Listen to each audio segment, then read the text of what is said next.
हाँ जी, yes students, CA Mohit Arora this side from Unique Global Education. And इस video में हम लोग एक बहुत ही बेसिक कंसेप्ट, लेकिन अगर हम लोग फाइनेंस के पॉइंट ऑफ व्यू से देखें तो it is applicable in all the cases. चाहे आप सीए में यूएस कर रहे हो, सीएफए कर रहे हो, एसीसीए कर रहे हो, सीपीए कर रहे हो, in all the cases a very very very important concept and the base concept that is time value of money.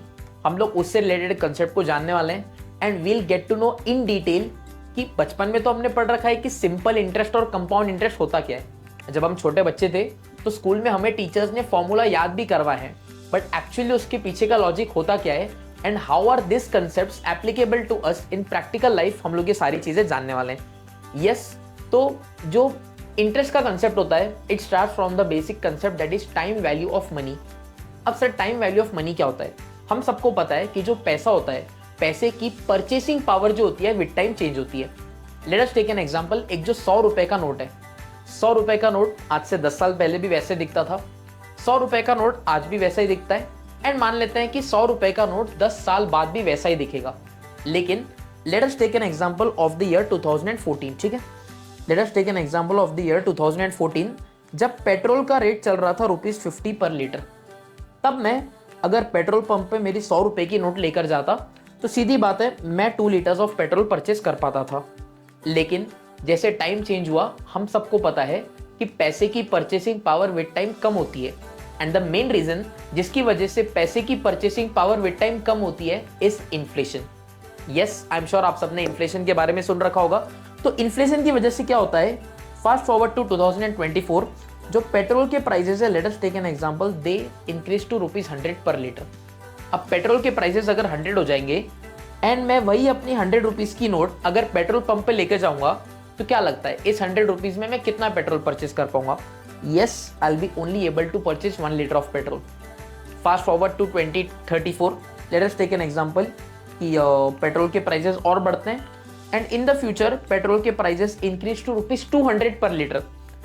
तब भी मैं अपने 100 रुपए लेकर जाऊंगा तो at that time I will be only able to purchase 0.5 per litre. यहाँ पे हमको ध्यान क्या देना है, 100 रुपए की नोट 10 साल पहले भी वैसी दिखती थी, आज भी वो नोट वैसी दिखती है एंड आज से 10 साल बाद भी वैसी दिखेगी। लेकिन इन्फ्लेशन की वजह से इस पैसे की जो परचेसिंग पावर है, with this 100 rupees 10 years ago I was able to purchase 2 litres of petrol, but today मैं सिर्फ 1 लीटर पेट्रोल परचेस कर पा रहा हूँ and 10 years from now I will be only able to purchase 0.5 rupees per litre. तो सीधी बात है, हम सबको पता है कि इन्फ्लेशन की वजह से हमारे पैसे की परचेसिंग पावर कम हो रही है। अब सीधी बात है कि अगर मेरे पैसे की परचेसिंग पावर कम हो रही है, विद टाइम अगर चीजें महंगी हो रही है, तो जो मैं पैसा कमा रहा हूं, क्या आपको नहीं लगता कि मुझे उस पैसे को भी बढ़ाने की जरूरत है? यस, बिकॉज अगर मैंने पैसा कमाया, उस पैसे से मैंने पैसा सेव भी कर लिया एंड सेव करके मैंने बस पैसे को एक तिजोरी में रख लिया, उस पैसे को मैंने कहीं पे इन्वेस्ट नहीं किया, तो क्या होगा, फ्यूचर में चीजें तो महंगी होती जाएंगी लेकिन मेरी पैसे की वैल्यू उतनी रहेगी। तो क्या मेरा पैसा इनफ होगा? नहीं।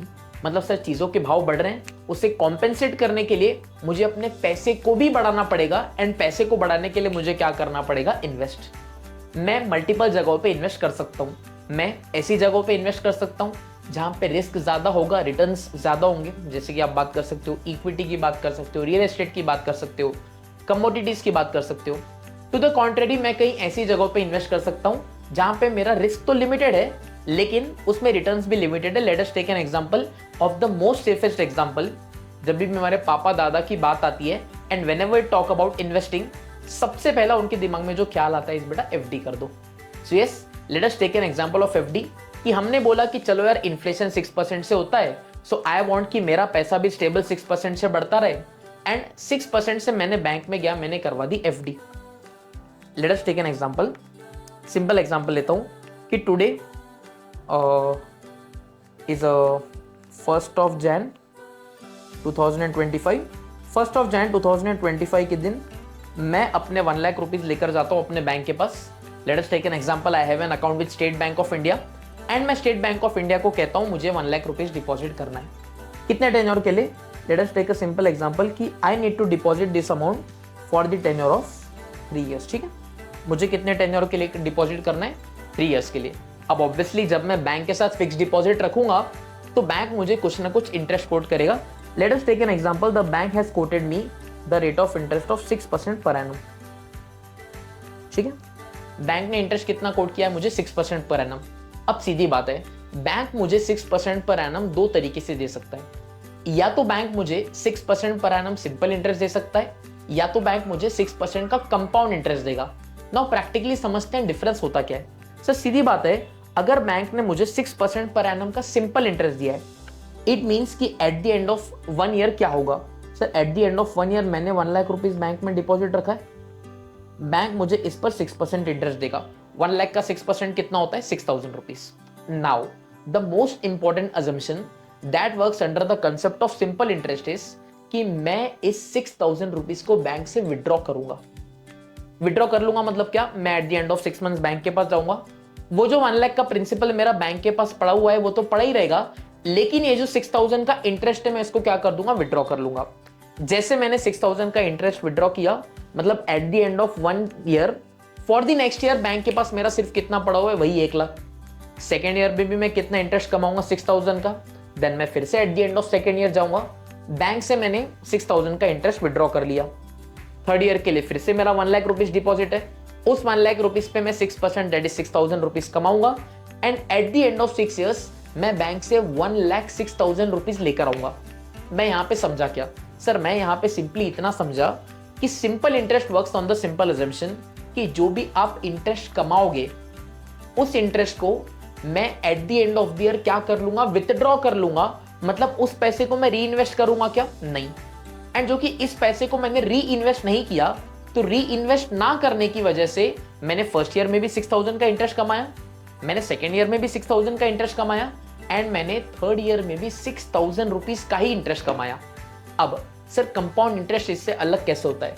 सबसे पहले तो प्रैक्टिकल वर्ल्ड में सिंपल इंटरेस्ट कोई यूज नहीं करता है, सारे के सारे बैंक्स, फाइनेंशियल इंस्टीट्यूशंस की बात करो, all they uses compound interest. Sir compound interest में डिफरेंस क्या होता है?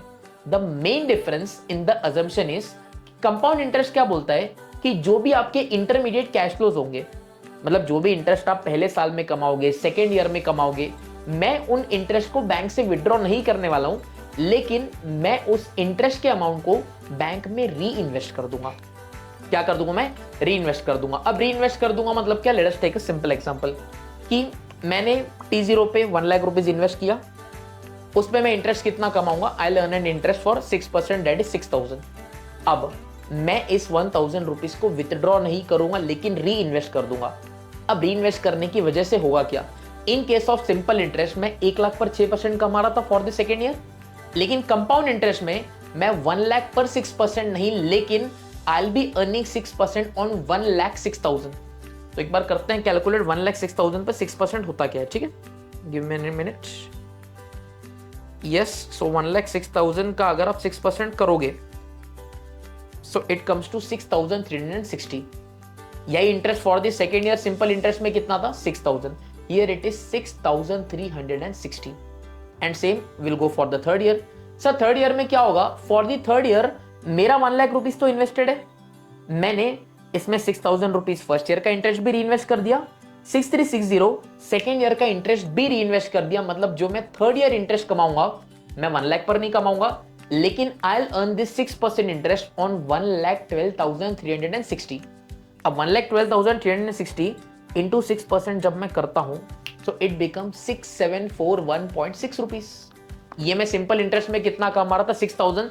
दैट मीन्स जो एक्स्ट्रा मैंने इंटरेस्ट कमाया, देखो पहले ईयर में 6,000 इंटरेस्ट कॉमन था, सेकेंड ईयर में in case of simple interest it was 6,000, in case of compound interest it is 6,360। तो जो एक्स्ट्रा 360 है, it is interest on interest. Same goes for the second year.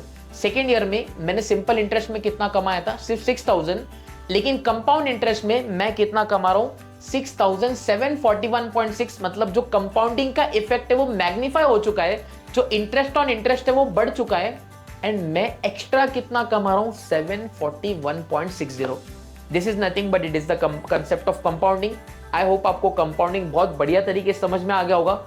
आप आज चाहे कहीं पे पैसा इन्वेस्ट करने जाओ, या आप कहीं पे अपने घर के लिए, गाड़ी के लिए, पर्सनली आप कहीं पे भी बैंक से लोन लेने जाओगे ना, bank always charges you compound interest and it never charges you simple interest. इसका मतलब सर कंपाउंड इंटरेस्ट क्या होता है कि ब्याज पे ब्याज लगता रहेगा। Compounding can be annually, compounding can be semi annually, compounding can be quarterly, compounding can be monthly. तो कंपाउंडिंग आपकी कैसी भी हो सकती है। सो आई होप आपको simple interest versus compound interest का डिफरेंस समझ में आया होगा। ऑब्वियसली फर्स्ट ईयर का जो फर्स्ट टेन्योर का जो इंटरेस्ट है वो सेम रहेगा, but later interest on interest की वजह से कंपाउंड इंटरेस्ट का अमाउंट ज्यादा होगा, सिंपल इंटरेस्ट का अमाउंट कम होगा। सो यस, आई होप आपको बेसिक्स समझ में आ गए होंगे। This was a brief explanation from my end, and believe me, हर बच्चा जो फाइनेंस से रिलेटेड कोर्स पढ़ रहा है, टाइम वैल्यू ऑफ मनी आप कह सकते हो उसका ABCD है। तो आई होप आपको बेसिक्स क्लियर हो गए होंगे। अपार्ट फ्रॉम दिस और कौन से टॉपिक्स है जिस पे यू वांट कि हमें वीडियो बनाने चाहिए, मेक श्योर आप इसी वीडियो के कमेंट सेक्शन में show your love, and make sure इसी वीडियो के कमेंट सेक्शन में और कौन से इंफॉर्मेटिव टॉपिक्स है जो आपको चाहिए आप सजेस्ट कर दीजिए, and will be more than happy to make many more videos on such part. So thank you very much, love you all, this is your mentor CA Mohit Arora signing off, bye bye.